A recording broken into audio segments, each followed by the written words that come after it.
CM Punk's return match, now that he's officially back in WWE, has been officially announced. Speaking of Punk, his influence on the Raw ratings this past Monday night has been revealed with a huge spike in the quarter hour in which he faced off against Seth Rollins. Speaking of that segment, no producer was reportedly listed, but is that out of the norm? Punk also was backstage last night at WWE NXT. We'll let you know what he was getting up to. And could the Punk effect on Monday Night Raw have a huge influence when it comes to the media rights negotiations for the Red Brand? Dave Meltzer certainly is hinting at that. Dolph Ziggler could be on his way to All Elite Wrestling, with multiple creative pitches already being positioned for the former WWE star. An update on Ring of Honor, and Tony Khan has updated when it comes to vacating titles, the Ring of Honor World Television Championship, as well as considering vacating the Ring of Honor World Tag Team titles. He's also confirmed talks with the CW network last year. The NXT Men's Breakout Tournament officially gets underway last night. Carmelo Hayes is attacked backstage, and Dragon Lee successfully defends his NXT North American Championship.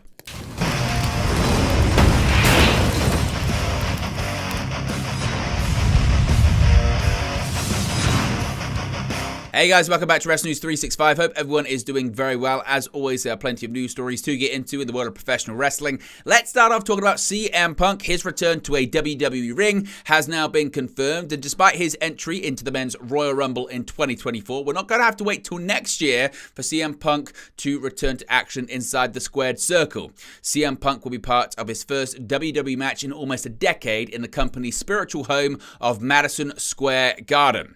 CM Punk shocked the world when he returned to WWE at Survivor Series for the first time since he walked out of the company back in January of 2014. The move also came less than 3 months after CM Punk was very publicly fired by AEW for his part in a backstage altercation with Jack Perry at All In earlier this year. CM Punk announced that he was signing with Monday Night Raw this past week and looks set to be on a collision course with the World Heavyweight Champion Seth Rollins, who is less than thrilled that Punk has returned to the company. However, before that happens, CM Punk is set to compete in a WWE ring for the first time since the 2014 Royal Rumble on one of the biggest nights of the year for the company.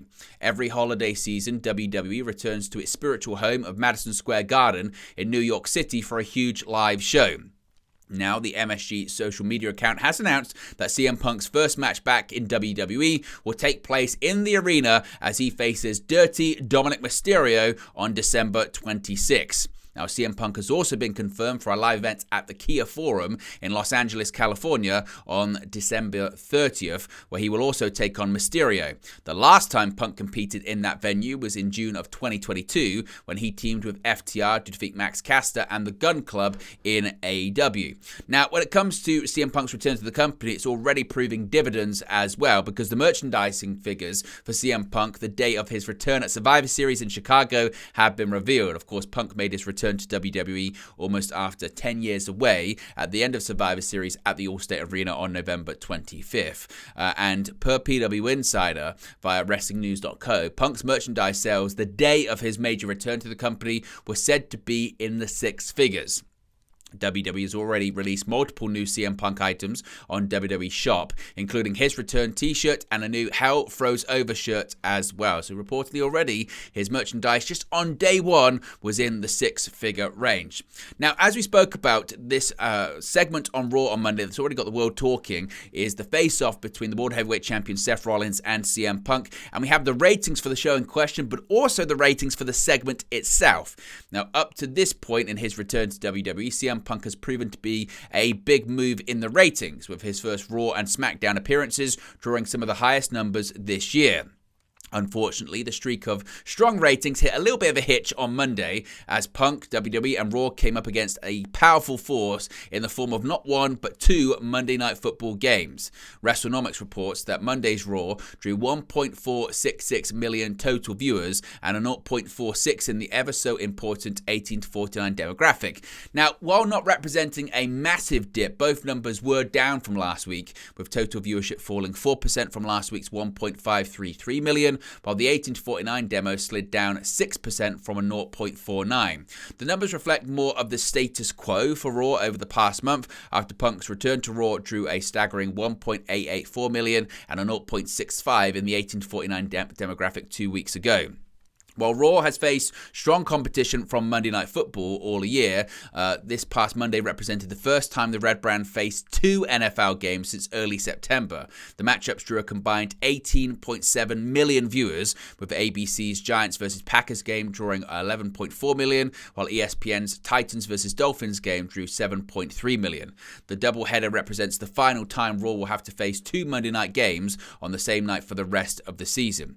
Now, as noted, Punk was a big part of Raw this week, officially deciding to sign with the show, leading to a confrontation with Seth Rollins and Punk announcing his entry into the 2024 Men's Royal Rumble match. But when it actually comes to the quarter hours, this is when it becomes really interesting, because you do see the influence and the strength of Punk's drawing power on the show.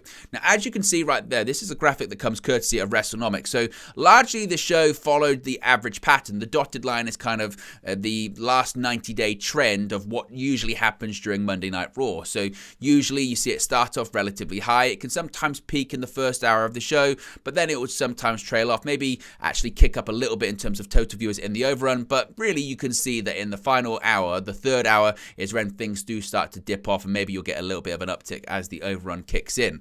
But if you look at that big spike there, not only in the blue line, which is total viewers, but also in the 18 to 49 demographic there, that segment involving CM Punk announcing he was going to be signing with Monday Night Raw, as well as the confrontation between Punk and Seth Rollins, really spiked. In fact, the prior quarter hour had 1.5 million viewers. Into Punk segment, that shot up to 1.881 million viewers, which of course was the highest out of any quarter hour by some stretch throughout the show. This was also the case in the 18 to 49 demographic as well. You can see 657,000 people were watching in the prior quarter hour. When it came to CM Punk segment, it was 814,000 viewers in the 18 to 49 demographic, which is way above, both instances, way above the median over the last 90 days. So what do you think this shows? Do you think this shows that despite the numbers going down, which was expected due to the strong sporting competition, does it show that there is a viable draw in CM Punk, and CM Punk is still moving the needle when it comes to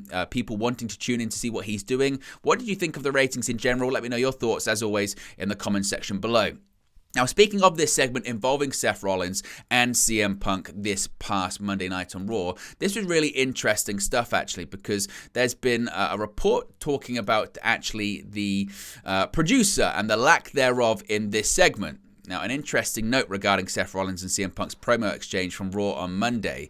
It was revealed by Fightful Select. Sean Ross Sapp reported that Seth Rollins and CM Punk had no producer listed for it. Now, this does fall in line with the rest of CM Punk's segments since his return to the company, which have also had no producer listed to it. So it led to some people speculating, does Punk actually write his own stuff? Does he produce his own stuff? Is that part of his deal? Well, maybe not so much, according to someone who would know about this, and that's Brian Gewirtz, who was the former head writer for Monday Night Raw during his time in the company. He still works with The Rock as part of the $7 production company. He tweeted out the following. You can see it right there. He said, quote, "This is so stupid. When there's no physicality, there's no producer assigned to segments. Been that way forever. Doesn't mean there's not a writer working with talent. The bigger question, why is anyone within the company sharing scripts/rundowns with anyone outside of the company?" What are your thoughts on what Brian Gewirtz is saying there? Is it a case of actually, it's not that much of a big deal, people are reading too much into it, this is just a case of this always happens, there's never a producer because there's no physicality? And what are your thoughts on people sharing producer lists and rundowns and stuff like that with people outside of the organization? Let me know your thoughts about that as well. Now, CM Punk has been in the headlines recently, but he was also backstage at NXT last night. Of course, CM Punk appeared at NXT Deadline over the weekend, and reportedly, he went straight from Raw on Monday in Cleveland to Orlando, Florida, to be backstage at the Performance Center for last night's NXT taping. Sean Ross Sapp of Fightful Select reported that CM Punk was backstage at last night's NXT taping. Now, Fightful had been told that he'd been hanging out throughout the day, and whilst he did not appear at the show, he had been given talent feedback on matches in the evening. Reportedly, Punk really likes working with talent and could possibly get more involved with NXT in the future. Do you think this is a good thing? And does this go to show just how happy CM Punk is in WWE right now, that not only is he attending tapings of Raw, but also he wants to work backstage at NXT? Could that role suit him? Of course, he did work backstage heavily during the production of AEW Collision. Could we see that role continue into NXT too? Now, finally, when it comes to CM Punk, this was a tweet that got a lot of people talking yesterday. So Dave Meltzer tweeted out the following, saying, quote, "Things are changing greatly. Let's just say things changed greatly with Raw negotiations from a few weeks ago, and Punk is a huge part of the selling point." Now, this was very vague from Dave Meltzer, but some people were speculating that maybe after Warner Brothers Discovery turned down a pitch from WWE's president Nick Khan earlier this year regarding media rights negotiations due to their affiliation with AEW, could possibly WBD be back on the table? Of course, Warner Brothers Discovery, particularly the CEO David Zaslav, is a proven CM Punk fan. In fact, CM Punk said in his promo when he returned to AEW television on the debut episode of Collision earlier this year that he called him One Bill Phil.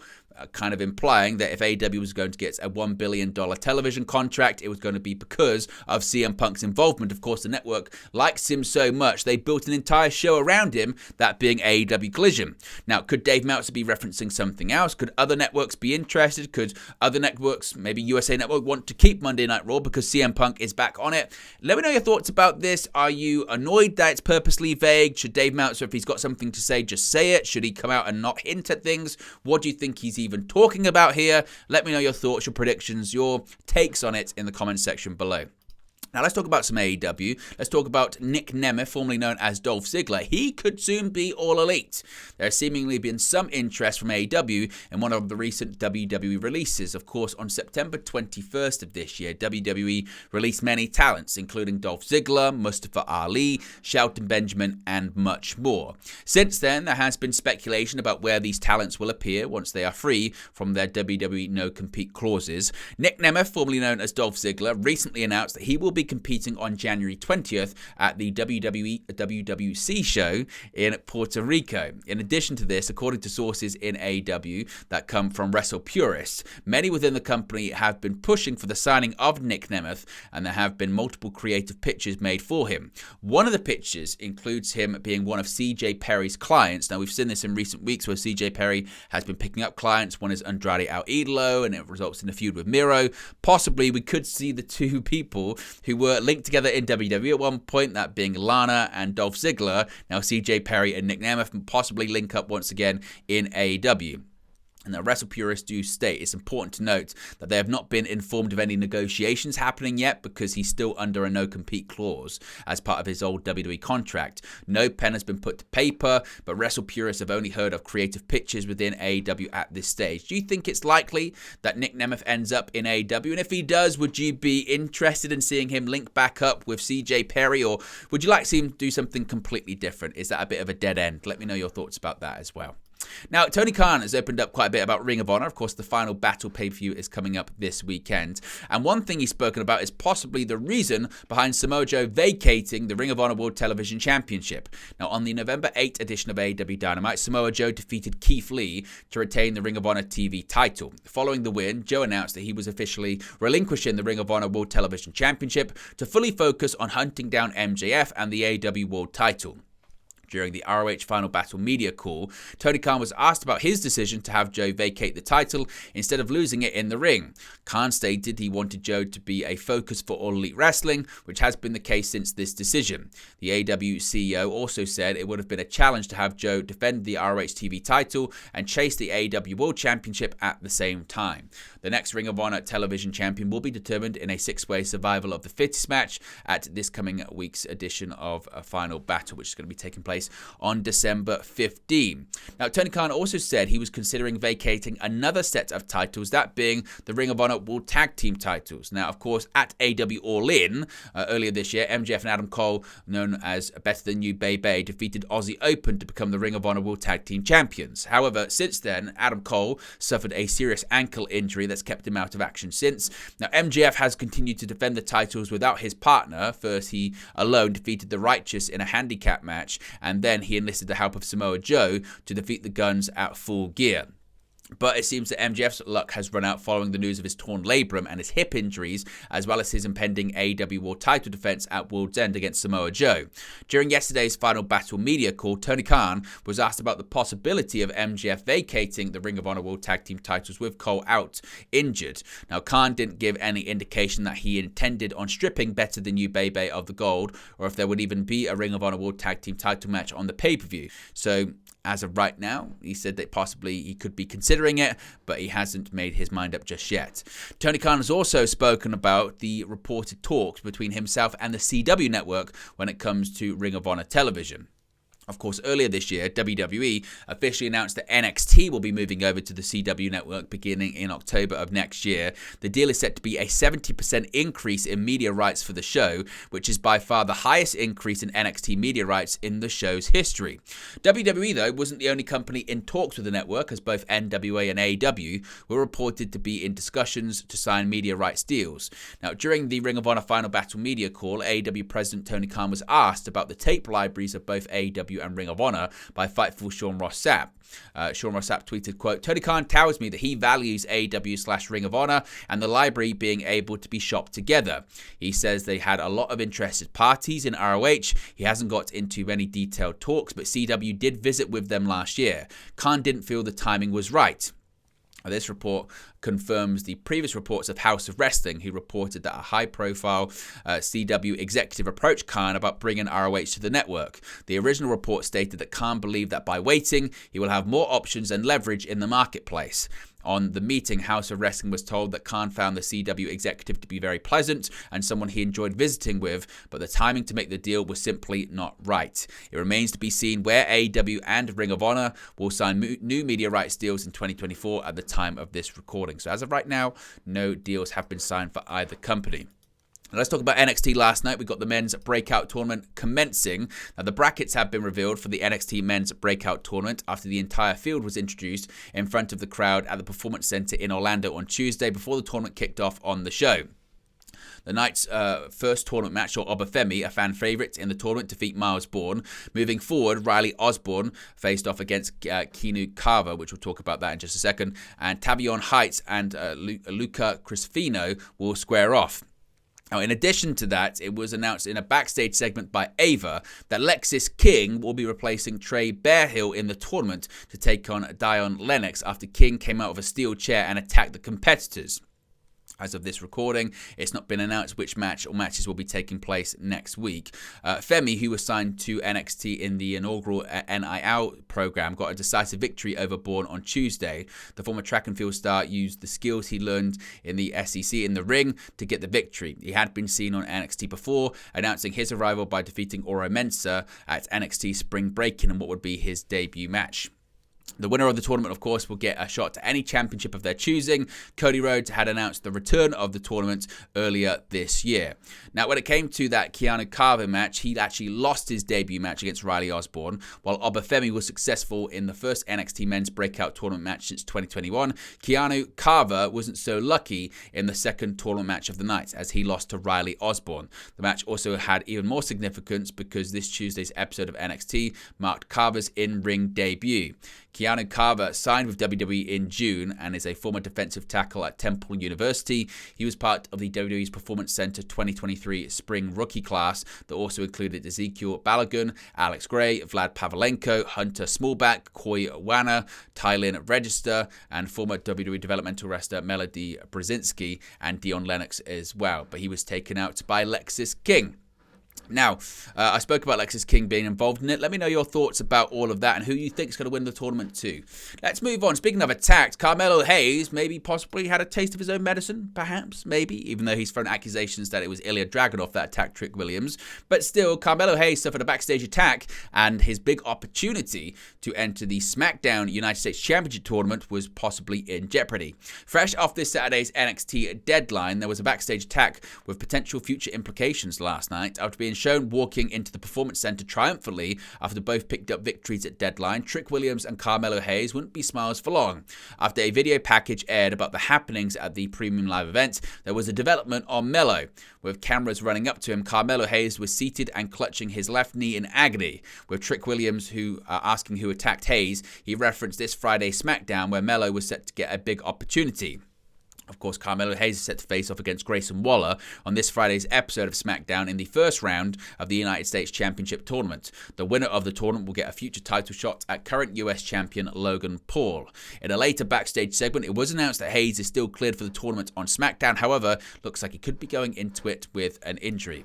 Finally, Dragon Lee, the brand new NXT North American champion, successfully defended his title last night. On last night's NXT, Dragon Lee made the first defense of his recently won North American title. After having bested Dominic Mysterio at NXT Deadline to capture the North American title, Dragon Lee already saw a fierce title opponent in Tyler Bate. After issuing an open challenge, it was Bate that answered the call, and an exciting bout ensued. In the end, Dragon Lee was able to retain his title after winning the match, with a show of respect between the two afterwards.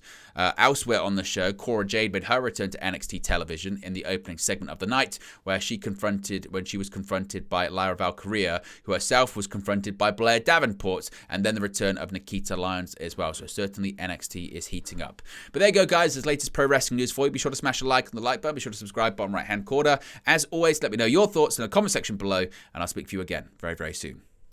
Hey guys, thank you for watching, listening, streaming, or however you come across this video today. Be sure to click on the video on the right there to watch our next video, or click the bottom there to subscribe, or the bottom right hand corner. Thank you very much, and I'll speak to you again very soon.